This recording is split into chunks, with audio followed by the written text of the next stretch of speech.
Welcome to the Microsoft Security Insights Podcast with your hosts, Franklin Grimberg and Edward Walton, where we discuss Microsoft 365 security and Azure security news and products.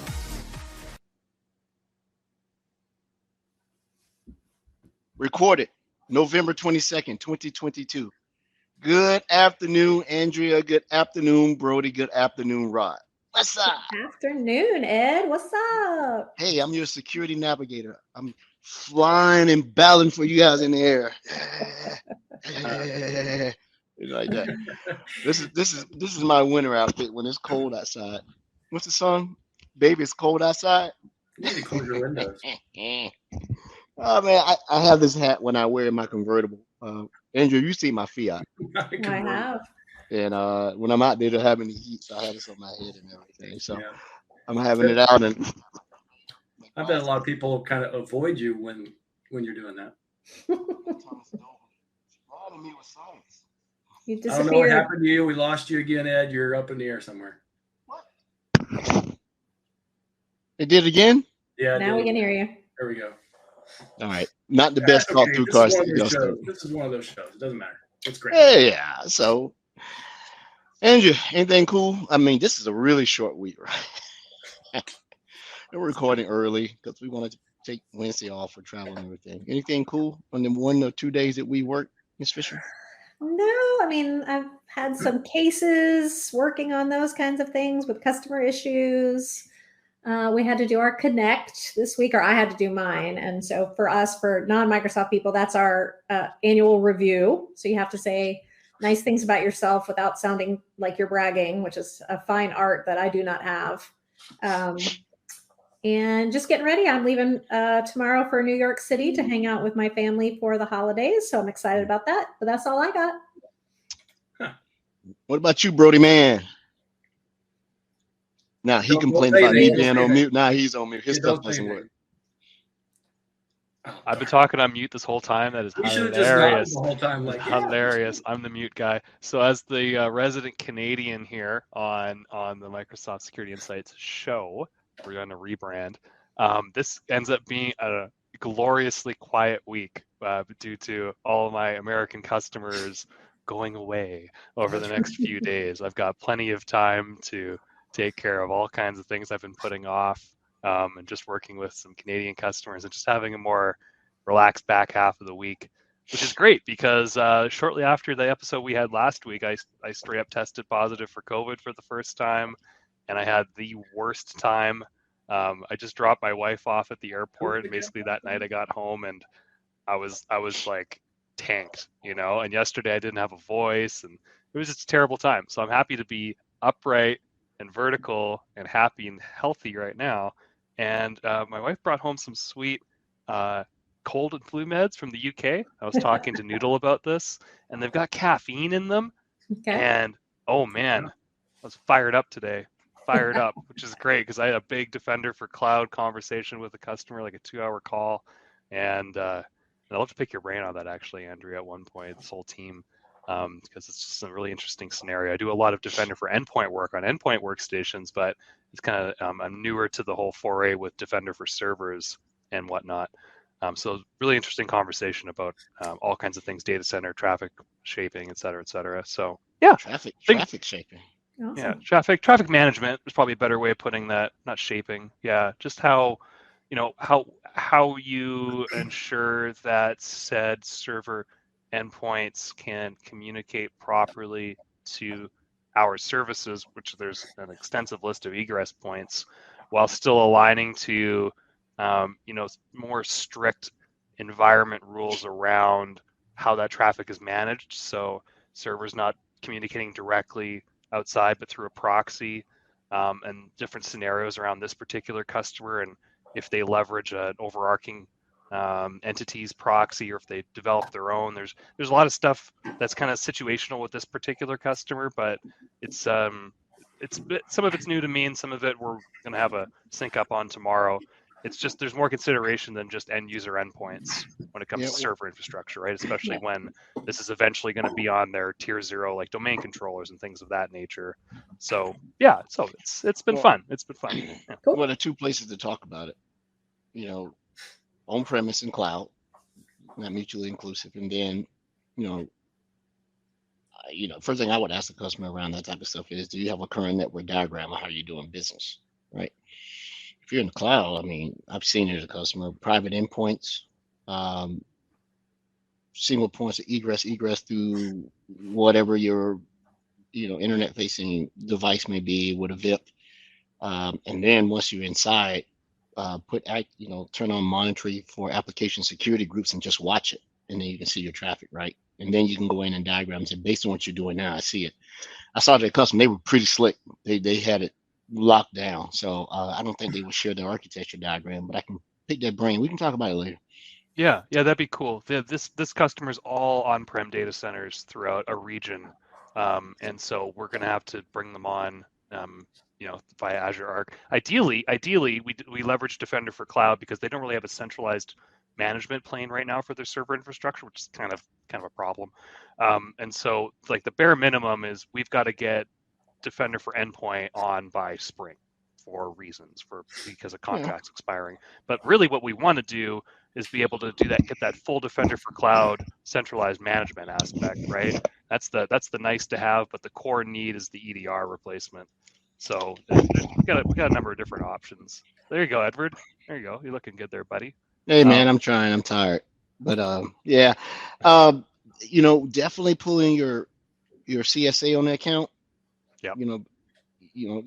What they're trying to achieve may extend out past your skill set, right? Because they're talking digital transformation, lift and shift.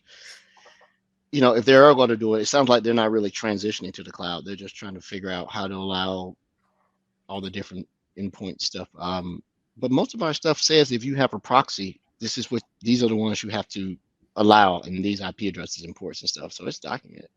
It is. It's an extensive Excel sheet I've had to reference a lot of times. Yeah, and I know teams who manage the network infrastructure don't always appreciate the wildcards and whatnot that go into some of those egress points, but it's a global cloud service, and we don't just list IP addresses because that's just going to take pages and pages, right? It has to be a DNS address with a whole bunch of different backend addresses associated with it, and that's, I think, why we need the wildcard situations sometimes. But that list it's extensive, yeah, for sure. But politics come into play, who manages what in terms of the proxy infrastructure and networking and how it should be routed. So yeah, I had the CSA on the call, and my architect's going to take a look at it. It's going to be fun. It's going to be a learning lesson. And I'm just happy I was able to have a caffeinated, medicated conversation with said customer today and make a lot of sense. So yeah. That seems very borderline to where your responsibility ends, and they really need to sort of figure out.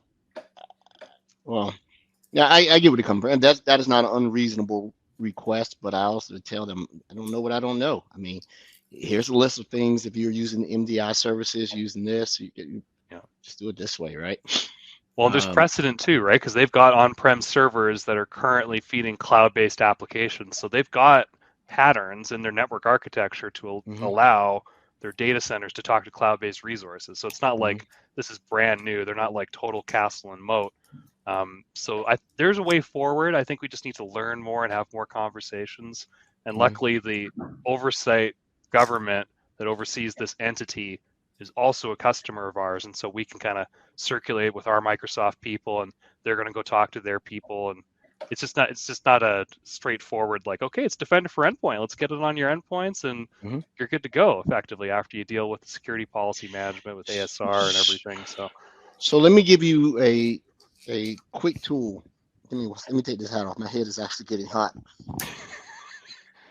Are you going to be naked by the end of the call? call? Let Rod say hello. Rod hasn't had a word in. Oh my God, we almost got through the whole thing. Andrea, now we got to listen to Rod. Go ahead, Roderick. How was your week, man? Your 2 days. I have nothing to say anyway. No. Yes, you do. You got to show off the new shirt. Oh yeah, show off the shirt. Well, Noodle just mentioned a minute ago. He's talking about product placement, and so yeah, obviously here's the KQL seasonal cup, right? Which can be acquired from here. If you use MSI Podcast, you get 25% off the checkout, which is awesome. And here's the new shirt, by the way. Let me see here. 'Tis the season. It's called KQLing. I love that shirt. It's actually my favorite, my most favorite. But yeah, product placement.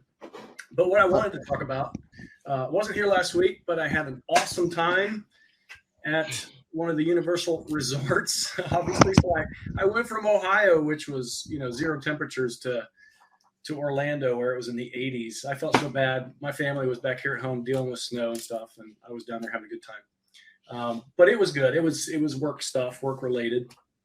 I've been to, I don't know, over my 30-year career, 30-some plus year career, I've been to so many conferences every year, but I absolutely love it.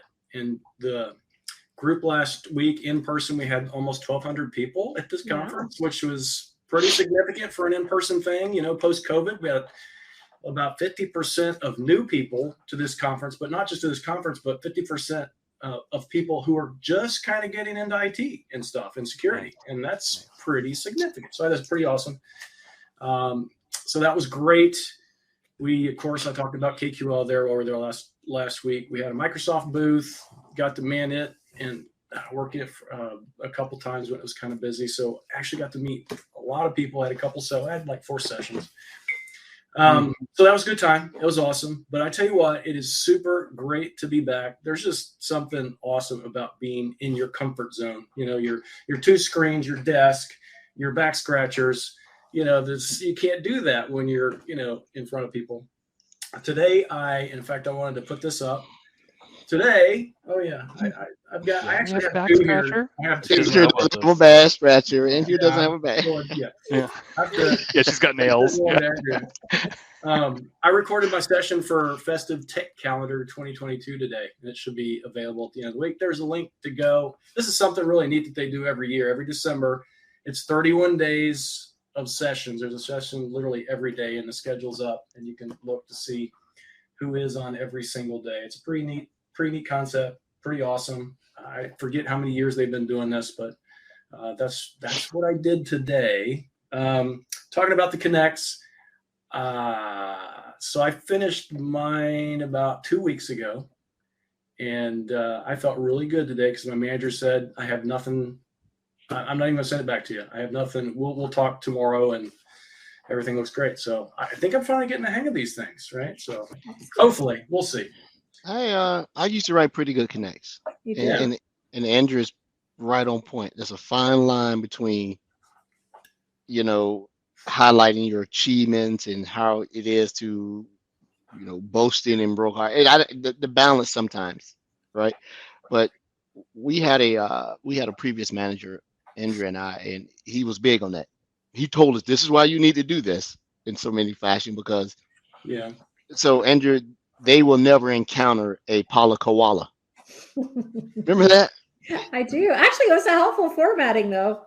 It was basically, I won't mention our own manager's name, but basically it was a walking deck you kept up to date, right? Because we call them. What do we call them now? Well, when I was a commercial, we used to call it the placemat. And then in the partner space, we called it the Paula koala, but I haven't seen one in years. But I tell you what, one of the guys that I interviewed, he had the best walking deck, and he's still at Microsoft. He's a big endpoint Windows guy. His name was People Cards. That's what we call them. People Cards.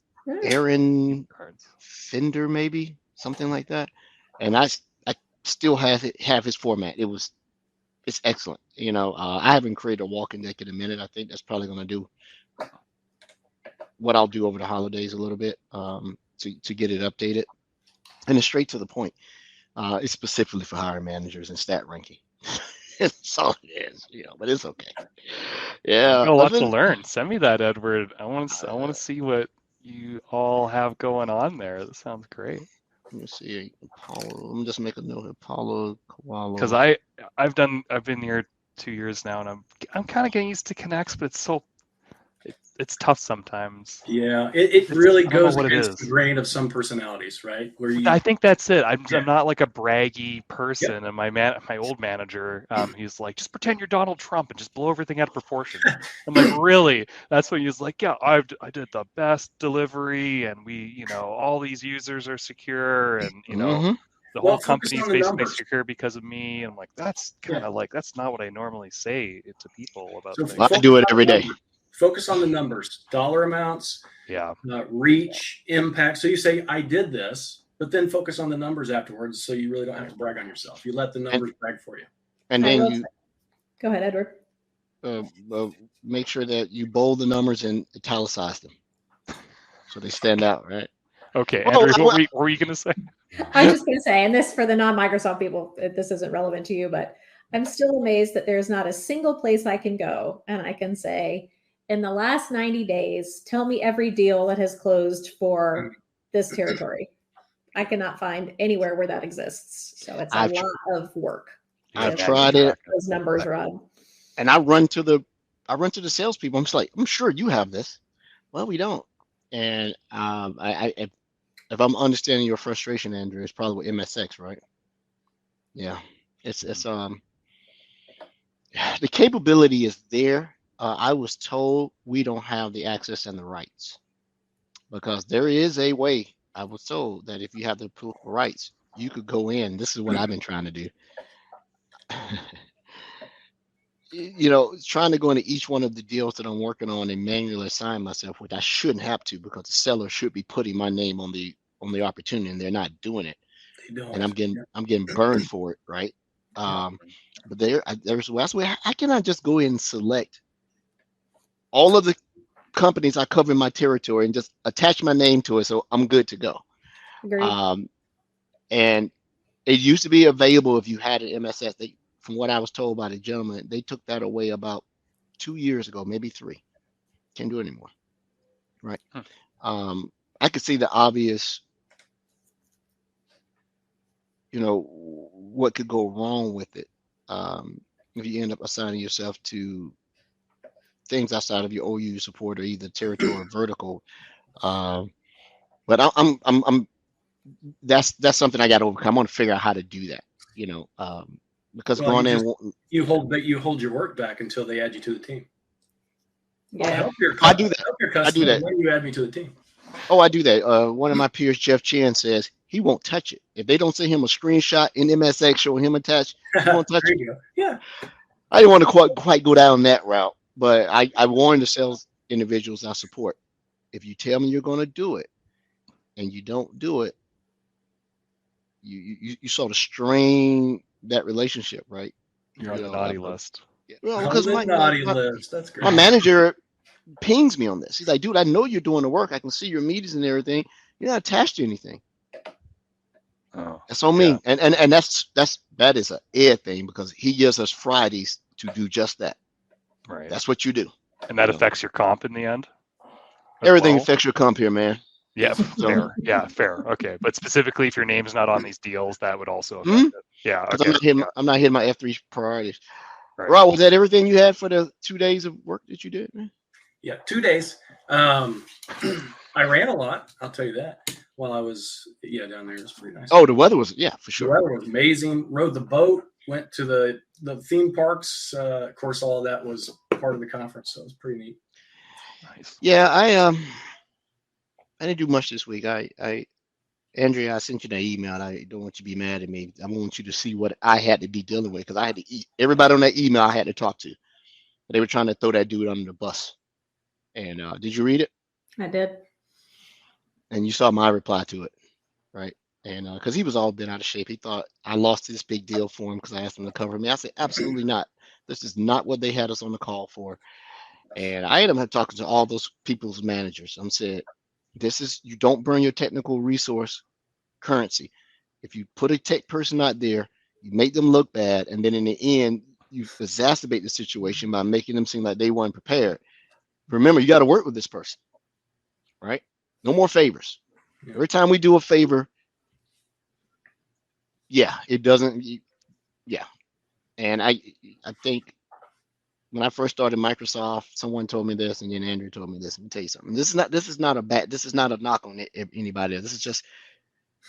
It seems like there is a culture of Microsoft of other people trying to get you to do their job.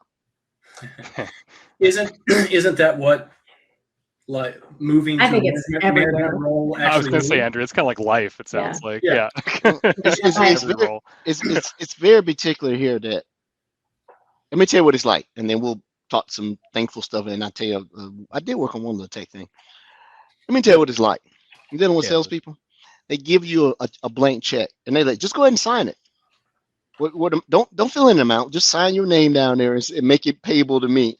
And then they essentially write a check out of your butt, and then you get on the call. You're not prepared.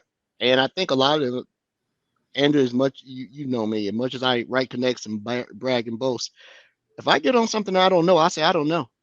We need to end this Good. call. Good. I'm Should. not prepared for this, right? But Me that every Wednesday night. yeah. And then I was trying to write a gazillion feedbacks, and then I got rushed. I had them up on the screen. I just didn't do it. That's on me. Because Brody, I wrote yours. Did I mess it up? Yeah, you did. You did. It was great, but it was riddled with grammatical errors, and at one point you called me Anthony. Oh, You I obviously forgot. copied and pasted it from something else. Well, I was writing multiple. I did that.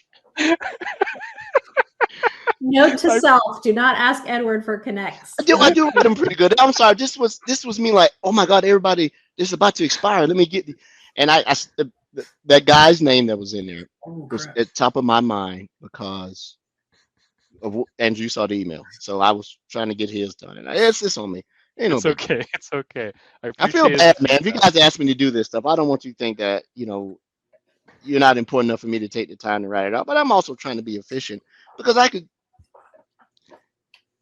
Yeah. Yeah, it's on me. I was rushing yesterday, and I was hot.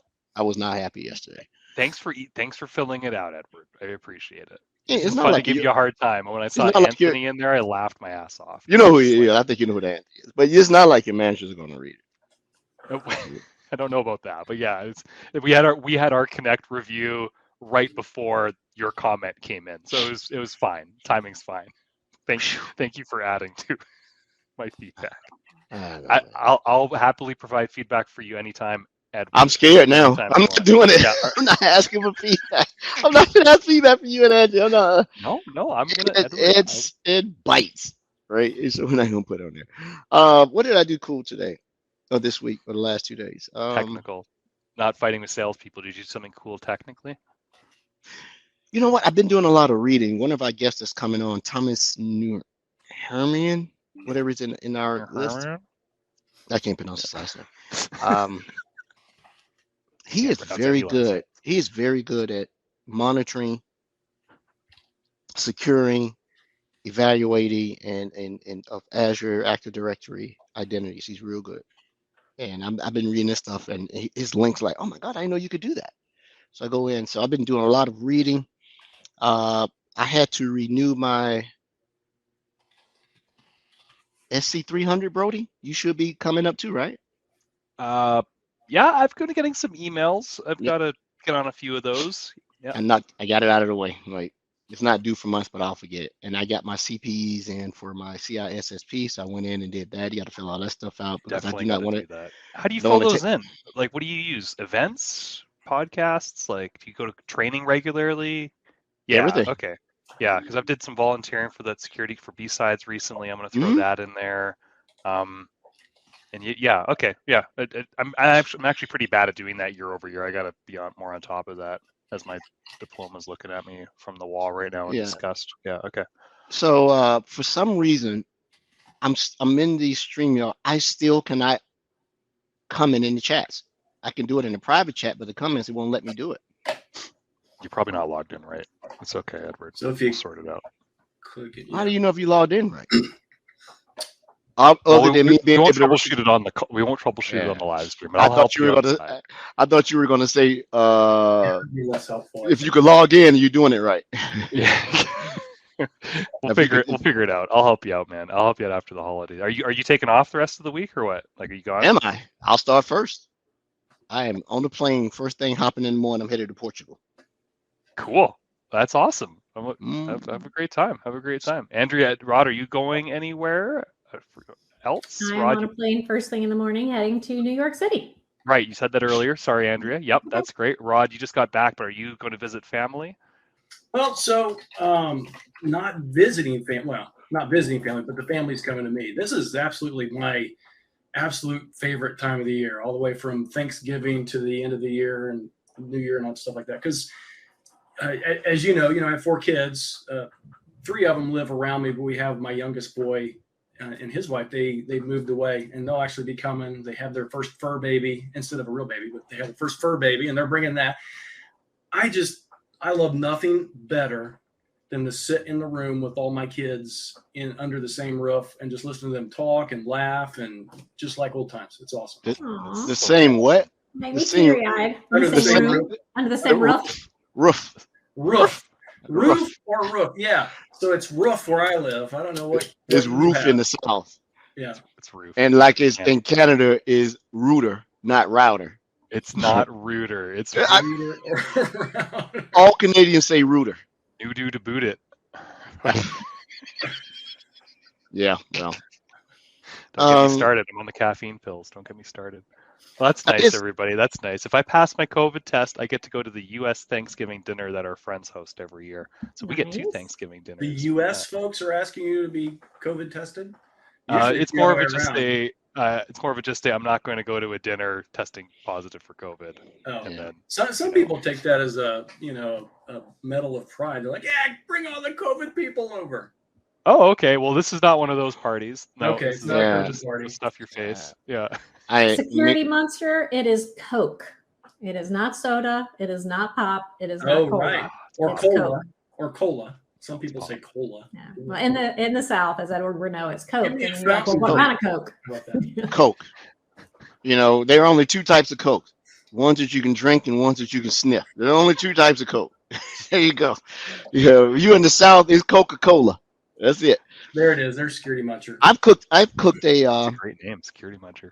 and Andrew, you probably know this. You lived and went to school in Atlanta for a while, and you ever heard of people cooking their ham in Coca-Cola? Mm-hmm. I've heard Yeah, of they this. cook it in Coca-Cola, and it's actually good. They put the little pineapples or orange slices, and they pour the Coke on. They cook. Oh, it's so good. Sweet. Yeah. Hmm. Yeah. We Good do maple stuff. syrup up here. Go figure. It's like the same thing, right? It's like Yeah, a honey yeah. baked ham. It's just a Yeah, and the Honey Baked Ham headquarters is down the street from me where I take my exams. It's a big old building, and you can smell it. I bet they have like a test kitchen there where they test new products and stuff like that, because they can't be manufacturing turkeys in there. So I think they're somewhere else. But their corporate headquarters is in Alpharetta. I never knew that. I was running one day and I'm like, man, that's Honey Baked Ham. Big old building too. I'm just feeling like everyone that is listening right now is like, this is the most weird, trivial security podcast I've ever listened to. in my Yeah, life. but we get these. These happen usually when Edward's guest falls through at the last minute, and then we It's- all have to scramble to have a conversation that's somewhat related to security. I think we actually canceled that guest. It wasn't. Oh, Yeah. okay. Yeah, it's Can't leave it for that one. But Andrew is right. I mean, but it's a holiday episode. It's like one of those fun holiday episodes. But Andrea, okay, speaking of Andrea and security topics, I want to give a shout out to Andrea, who posted an extremely timely article on our Discord channel around some new removable storage management features on Windows through Defender for Endpoint. So that was extremely timely because we had somebody in our Discord channel asking about that. And there's been a lot of enhancements when it comes to removable devices and USB devices. And just literally on, I think it was Monday, Yeah. someone posted that blog article, and it was extremely timely. So I'll throw that in the channel here, and maybe we'll add that to the show notes once we figure out how to do that. So thank you, Andrea, for No, my pleasure. contributing to the community. Yeah, I thought the way that you could do it was if you're looking at to surface, or you're talking about USB and then surface up the deny or approve. That's it. Yeah, that was the heart of the question. It's like, can we just get like as soon as a device comes in, can we get a deny or approve versus managing like a list of approved hardware Mhm. IDs or SIDs and things of that nature? Because a competing product had that availability, but we didn't. I thought that when you went into MDE into the advanced features and turn on the purview, so I thought you do it via purview, because MDE can enforce the purview thing to say no USB drives and so on. I thought it would manifest there, but it doesn't. Yeah, and I think it's like I think, turning off USB drives altogether, removable drives altogether, or on, that's easy, right? But like when it comes down to, well, I want this drive, but not this drive, right? That's when it gets more complicated.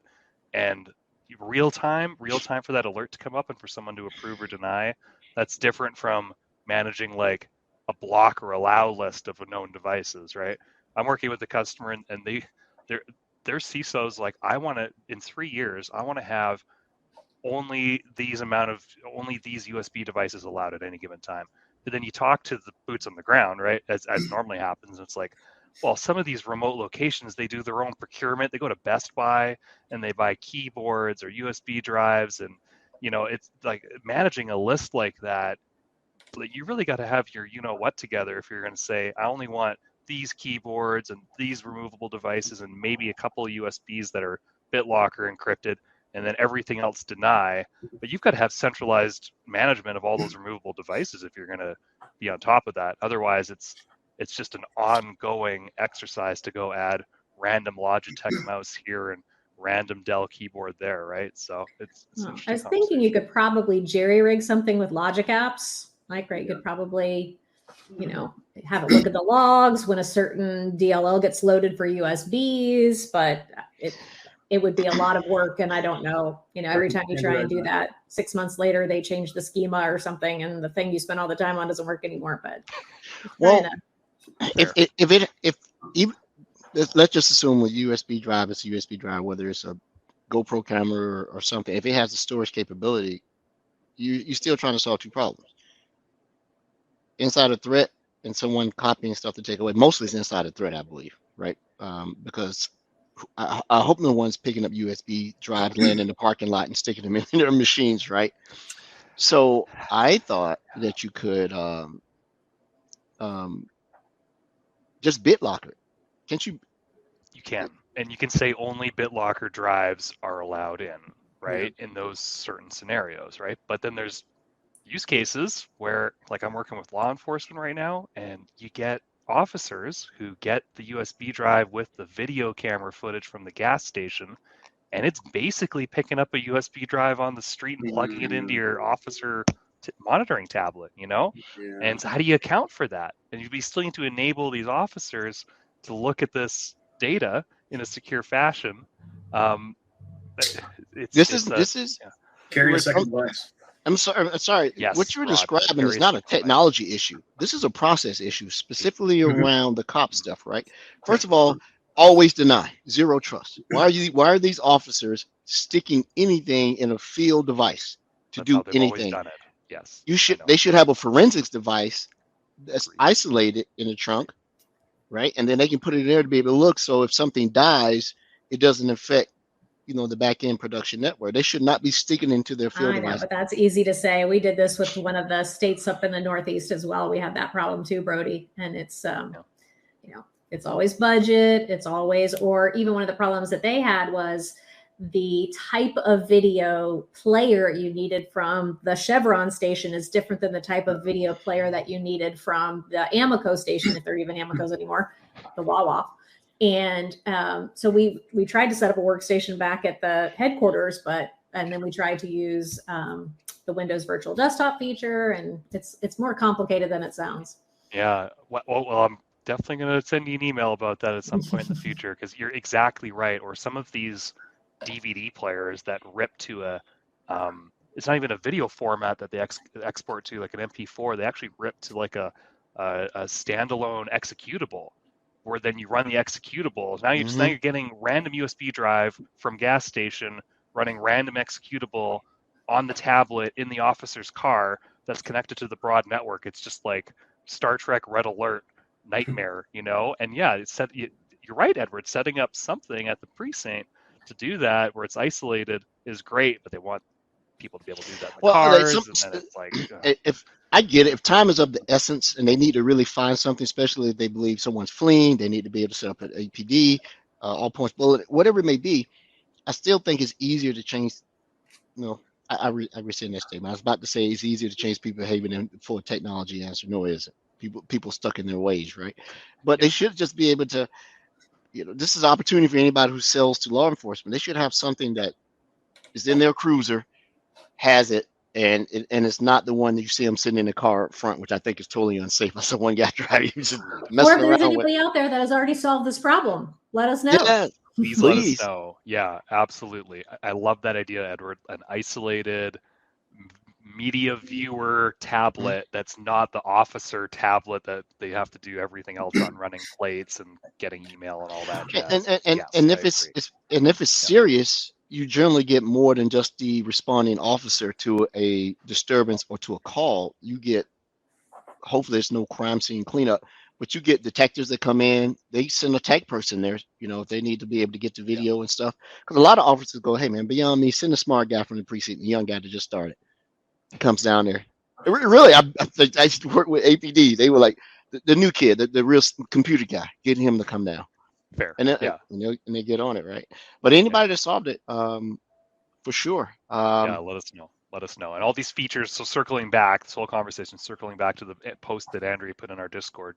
Please join our Discord. Check it out. It's awesome. Tons of improvements coming.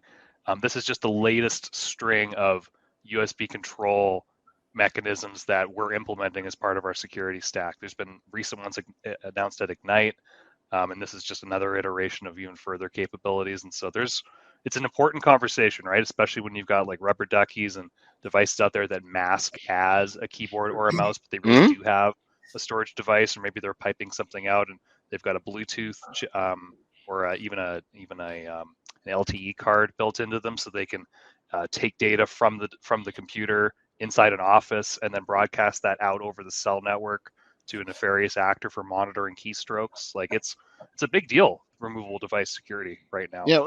So what's next? Micro SD cards. You know, we got to manage those next, and anything external to, you know, the corporate or business device. They shouldn't be plugging anything into it.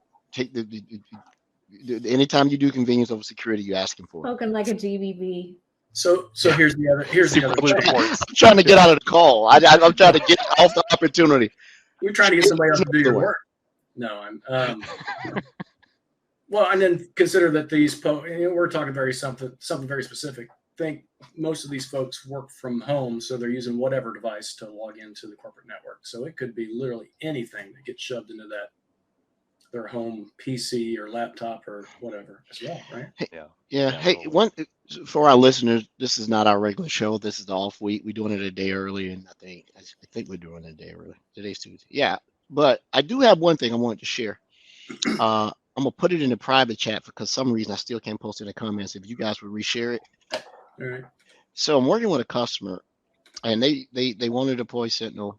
Their POC was like 3 months, and it went down to a month. And they're like, we're moving with it, but we need to be able to track progress because we're going to run SIMs simultaneously in parallel. And I remember there being a workbook that allowed you to track your progress, and I found it. One contributor, which lends to the thing where it hasn't been updated since June, but this is great. It's a workbook that allows you to track your Sentinel migration, and you can track data sources, what rules are being deployed. You could use this workbook to track other workbooks, and the automation piece. So these things make sense. The last thing in the bullet list that it helps you look at is deploy and customize user and entity behavior. I don't know how you customize that. Am I just overthinking? How do you customize? Because we have a Yuba that's built in, and then we had Innocent on the show that says bring your own ML and AI for Yuba. But so yeah, we have some customizations coming. I don't know if that bullet point's there too early. Let me see. Yeah, and it's a great reference because essentially you're creating a watch list, and in the watch list you're putting the tasks that you've identified, as part of POC use cases or use measurement or whatever it may be, and then as you do certain things in the watch list, it checks it off. So it's I've not deployed it, but I'm gonna give it a shot because you can customize the entity page, right? So, and I think that's what it's alluding to. Change your behavior settings, and then you can also go in and customize, which is in preview. I guess it's in public preview now. So, that's what it is. Okay, because it talks about the things you can do. You can view tables reporting data, useful number of tables reporting data, number of reported logs in table in the data, Number of rules versus undeployed rules. Handy. Recommended workbooks deployed, total number of workbooks, total number of playbooks. I don't really play it. And then it also has a section where you're looking at MMA, AMA, endpoints reporting both agents. You're running both agents. Probably not a good thing. I think you duplicate data when you do that. There was a discussion about that today, by the way, and you can avoid duplication if you take a methodical approach, because you run these things side by side, right? They run fine, same port, different agents, but allow MMA to do the heavy lifting until you get your DCRs created, and you can just kind of do kind of a little evolved situation where you're bringing in some stuff with AMA and the rest of the stuff with MMA, and it's just kind of methodically eliminate the old agent. And the cool part about it is, to our customers, this is not an all or nothing. You can practice one single entity, one single endpoint to get it the way you want. To say, I want to bring these particular things in, then you just go duplicate it, right? I'm gonna leave it up on my screen when I get back. It's actually pretty slick. I'm trying to figure out who wrote this. Who's the contributor? Let me see who this is. Is it Matt Lowe? Is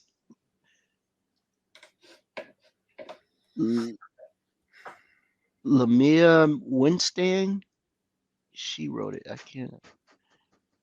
That's one of our docs folks. So yeah, she's one of the doc folks. Okay. Yeah. She wrote the doc. But that's all I did. I'm playing with this. I'm looking at it. I was in my lab cleaning up a bunch of alerts that were, Andrea, you saw it was just useless alerts coming in. They were just generating noise. So I started going down and I'm doing it. And the other thing I'm going to work on is I'm going to revise that PowerShell script that I wrote to export all of the analytic rules. All the queries. And I'm gonna clean it up a little bit because someone came up with a great idea about additional features they can have. So big shout out to Adrian Corona. He's no longer at Microsoft, but he helped with the import piece. I figured out the export piece, but I couldn't figure out how to import it. And then big shout out to Nathan Swift, who came in and saw one thing when he was trying to figure out the unique identifier to be able to pull it down. So to our listeners, I have a PowerShell script that when you run it, it will export every query that you have in your environment into a text format that you can now use as reference to write your own queries and analytic rules. So I haven't updated in months, but that's on my list. I want to do it because someone asked about it. And it's actually pretty slick. Where'd you put it? Is it on the GitHub repo or something? That's what everybody's saying. That's what Frank was on my butt. He's like, man, this should have been in the Git a long time ago. So I know it's in Nathan Swift's Git. If you guys don't, Swift Moves. If you follow Nathan, he's one of the sharpest Azure guys you ever meet. He's good. And so I know he has it in his Git, which is probably the reason I wasn't super motivated to put it in mine. I just pointed everybody to his. But I need to get my Git skills up. His profile picture, by the way, I'm going to add this so everybody can get to it. His profile picture looks like maybe 10 years ago. So you'll appreciate this. Let me see here. I also need to get my Git skills up a bit over the holidays, Edward. It's legitimate, other than just wanting to say that again. It's legitimate. Look at that profile picture. Oh my goodness, that's awesome. I don't see anything. He's pure gray haired at this point. Or you put it in chat. It's on Yeah. I see. In the banner there. You're saying, right? Yeah. And I'll put it in chat. That's quite the picture. Yeah, it's a good picture. All right. Good. Wow. Yep. That doesn't even look like you anymore, does it? Oh my goodness. Oh, that's funny. I'm glad I update my profile picture periodically. People be like, you don't even look like that anymore. Yeah. Now I want to go look at mine. What does mine look like? Yeah. Let me take a look here.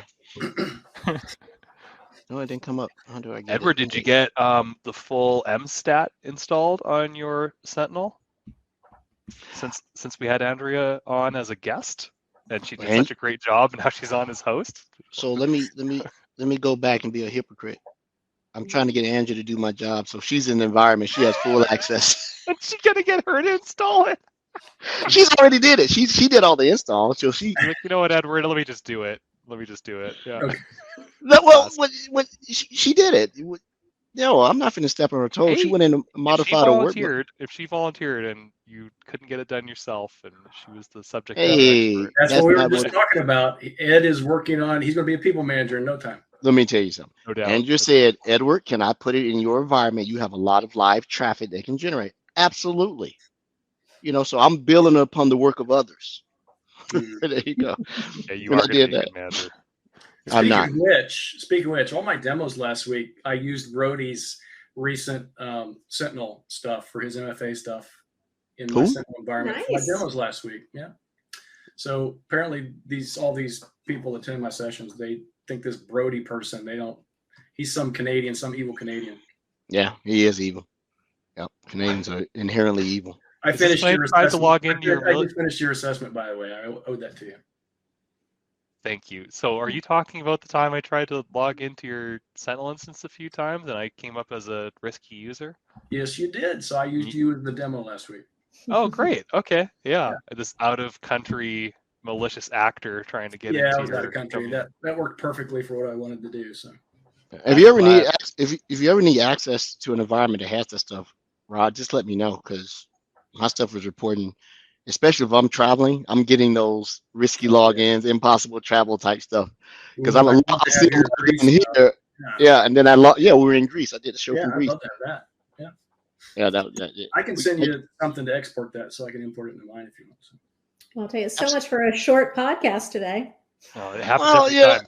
There's no guest, and Edward's like, "We're going to keep it short today. It's not going to be an hour." And then all of a sudden, it's 3:55 here, and he's like, "Oh wow, where'd the time go?" Technically, it's not an hour. I still have 5 We're minutes. We still got to do things. We 45. still got to do go around the table and do the Thanksgiving and what we're thankful for, and Well, and Rod, why ask don't you the start? audience what they're thankful Well, for. no, Rod can't go first because his name starts with R. We go with A. Noodle. We go with A, B, E, R. Noodle, he just, come on. Noodle McToodles is his name. It's not Noodle MCT Woodles. It's Moodles. Noodle McToodles. Yeah, McToodles. McToodles. It's not All a, right, it's so we not start a with McDonald's cheese. So Noodle, the reason it can't be 2 hours, because at 1 hour and 1 second, an axe starts chopping on that door. You hear a faint scratching at first, and then next thing you know is, I'm telling you, when my wife gets hangry, it is not red rum. Yeah. So actually, that's the reason. I don't know. When we do our road show, when Rod gets it up on stage or either learn or ready, and all us fly in on the show, we'll actually talk about that soon. Are we flying in somewhere? It's very possible. Yeah, we'll talk about that later. Okay. But I think more importantly, and I hate to do this because Brody may have to excuse himself. We are having Ann Johnson on the show next year, early next year. Ann's so excited. See, I knew it. Ann Johnson. Mute you every time she talks. Who is Ann Johnson, Rod? For the people who don't know who Ann Johnson is, she's a buddy of mine. She's corporate VP for our security side. Compliance and identity. Yeah. Kind of a big deal. Yeah.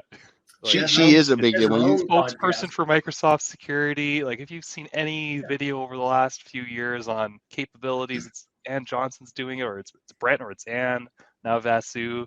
I mean, she's just a man. And Ann Johnson's got her own podcast called Afternoon Cyber Tea with Ann Johnson, and it's a Microsoft-sponsored podcast on the CyberWire network. And she gets the most amazing guests on, and just an absolute total hero of mine. So having her on the podcast, it's gonna be. I've had the pleasure of working for indirectly in her org when she was over CSG, the old CSG. When I tell you her breadth of knowledge, because she was a bigwig at, I'm going to steal her thunder. She's going to come on. For our guests, you better not miss this, right? Because one of the things you probably can't share, but she shared to all the Microsoft people, but she let everyone knows how we go about 3 things with our security products. Whether we decide to build, whether we decide to buy a company, or we decide to partner up. And I didn't really know the process. So she did a 2-day presentation in Redmond. I'm like, that's why we do it this way. And you can have any cameras, they turn everything off. But for her to ask in a room full of people. Whom should we buy next? And she was serious. She was going to room up. Who do you think we should buy? Who do you think we should buy? Who are the security players out here? And you could see her face when you said a couple of names. She She made the prude face. But She like, were there names that were thrown out there where she was like, I've never heard of that one before, yep. or oh, Mhm. we're looking into it? Mhm. Yeah, okay. Mhm. Yeah. Man, that would be really interesting. And she took Yeah. notes. She was like, "But Noodle, a lock on my door would incur additional punishment. You try to get me killed to death. I don't want to be killed to death." All right, So- 4 minutes. We need to go around. Andrea, what do you think? Andrea's first. I am, for all of you Bewitched lovers, you'll know Durwood. So for me, I would say I'm thankful for y'all. I've had a little stomach bug today, so I have a slight fever, just so you know. And I was laying down on the couch resting a little bit, so I may be a hair delirious. But I was kind of thinking, like, I felt like Dorothy and the Wizard of Oz, and that I was so grateful for my friends here, and I'm so thankful for Rod for all of his knowledge, and Ed for his generosity of spirit, and Brody just for his kind smile and his always cheerful attitude. Yeah. But when it comes to technology, this year I am super thankful for automation. I wish we could get more people using it, but we have a lot of automation going on in Sentinel and the new Attack Disruption and Defender for Endpoint. So a lot of great stuff going on. Just wish we could get more people to use it. So sorry, I have to interject just a second. The Wizard of Oz, if you remember the result, that was a dream of delirium at the end. So It's true. Yeah. Fair point. Fair point. Am I maybe more next? delirious. I don't know. Mhm. Yeah, okay. Andrea, I'm blushing over here. Thank you. I need some color back in my face after this terrible week I've had. I mean, you stole it. I'm just going to say it again. But I'm also really grateful for not only everybody here, all of our team on the MSI show, and just this opportunity to join. I think it's over a year ago now. I've learned so much, and I've been able to expand my community and network so much. And speaking of Connect Time, it's a great way to demonstrate how you're giving back to the community. And I legitimately see, especially lately in Discord, and how we're getting our live stream numbers up, and our overall consumption of our different platforms is up across the board. Like, we're really having a positive impact across the globe. And I mean that because we have listeners and supporters from all over, all across the time zones. And it's just so fulfilling, right? Like, when I'm sure we've all been in roles before where you might not, you're in the role, but are you really having an impact? You kind of have that self-assessment. Is this what I want to be doing?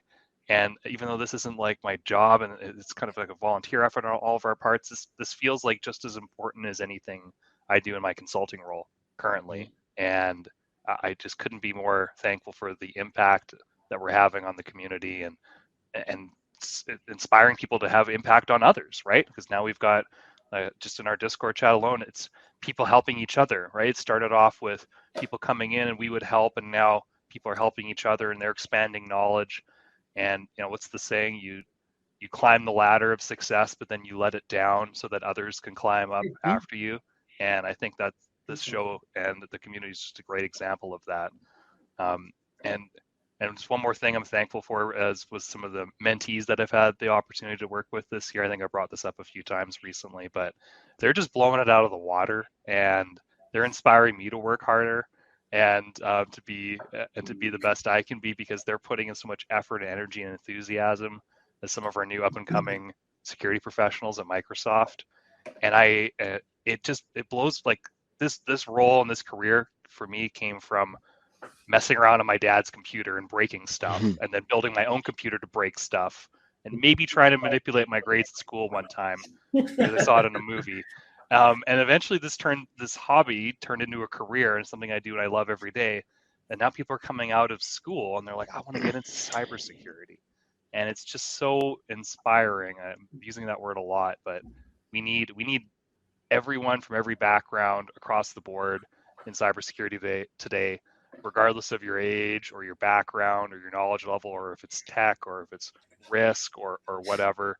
And so it's just a great time to be a part of cybersecurity or security in general. So just thankful for all of that. It's been just a great experience lately. So thank you, all of you. Amen. Yeah. I'm going to surprise Brody. Mine is going to be very short.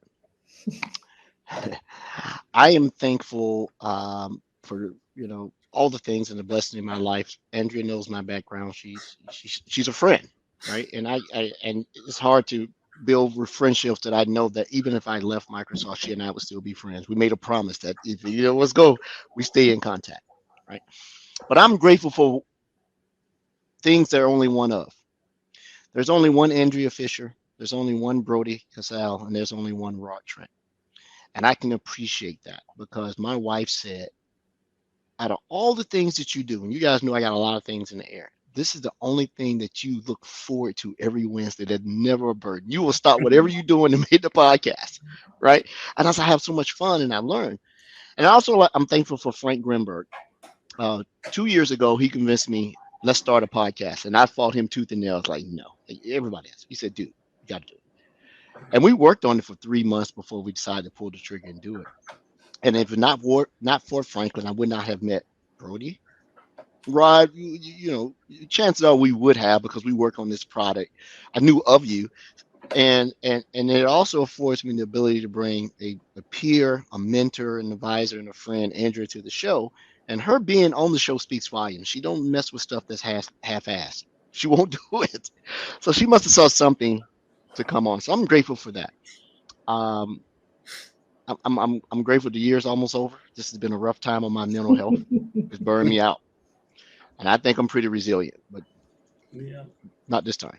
I'm grateful that my knee is healthy. I'll never be as fast as Rod, but I'll make a decent appearance. So I'm gonna start back training a little bit more, and also for him talking to me like, man, get off your feet and get on the bike. I've been on that bike downstairs.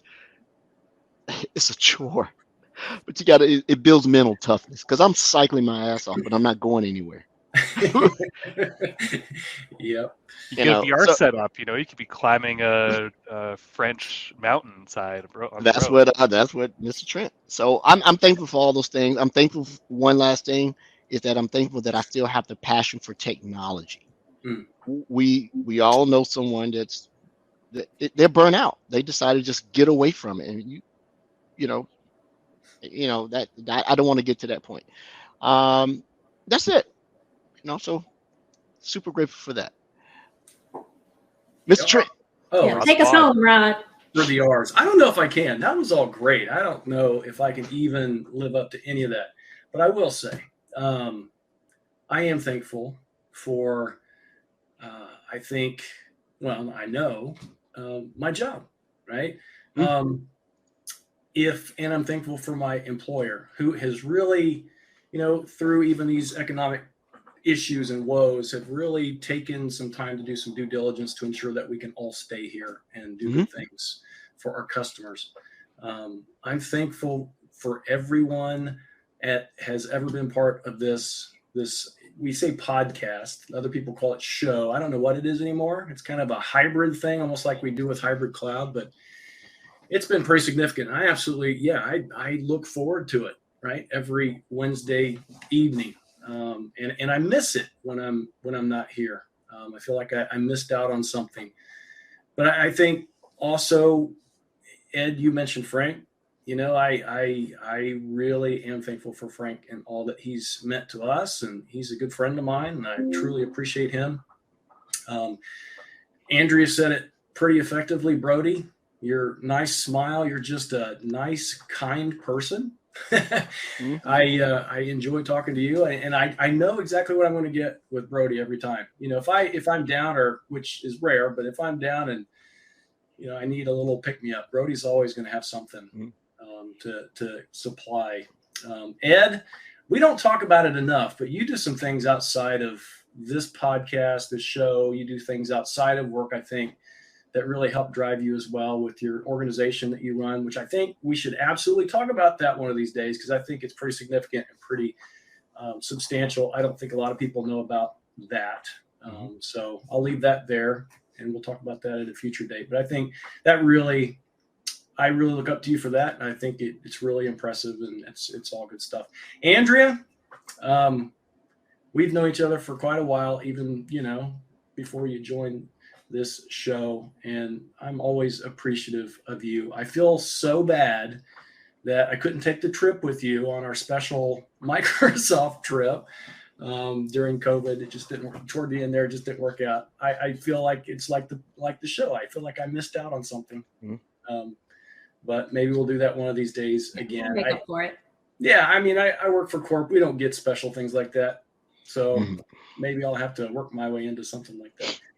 But more so, I mean, this is all work-related stuff. But I think I worked for a company back in the 90s, and they swore up and down they had this work-life balance.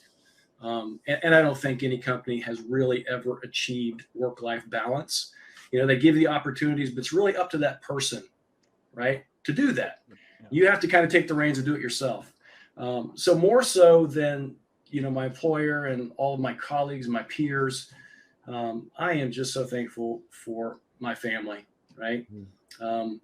The way my family, how fate has kind of orchestrated the people that are part of my family, my son-in-law, my daughter-in-law, all the people. I mean, it's just so wonderful. I mentioned this earlier, right? I just love sitting at holiday events and just listening to the same voices, those same laughs, everybody having fun, just like, when they were all 5 years old. And it's exactly the same, and it's super awesome. I am so thankful for my family.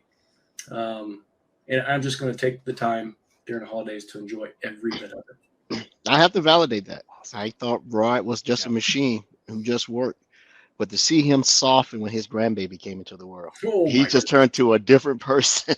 Like, who are you, right? And he's like, baby. So that was funny, right?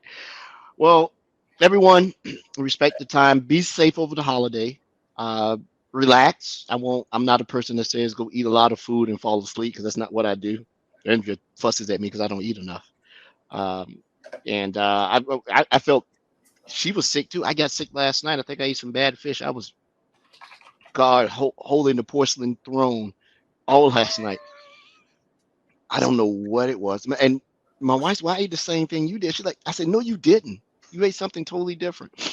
And that's the way to end the podcast. Yeah, there you go. There you go. I fixed it. Yeah. So everyone be safe. Come back.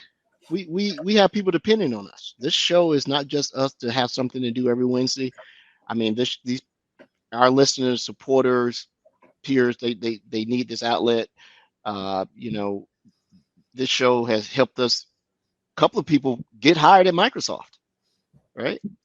And have come back and acknowledged that. So I'm having fun. Let's keep going. Close the year out strong. Improve. Get better. Everybody go. Have fun, come back safe, and that's it. I better go pack. So right. I think the only reason that door hasn't been kicked in is because she's still packing. Brody, it's just you and me next week, right? Yes, so Rod. I'll be here. You'll be here. Okay. Perfect. All right. Very good. Well, I'm looking forward to it. Everybody have a great holiday, and thank you for listening. Look at that vicious hound of the Baskervilles in the back right there. Oh, yeah, he's super vicious. Thank you, Scary Muncher. All right. Happy Thanksgiving. Scary Muncher. Yeah. Thanks, everyone. Thank you.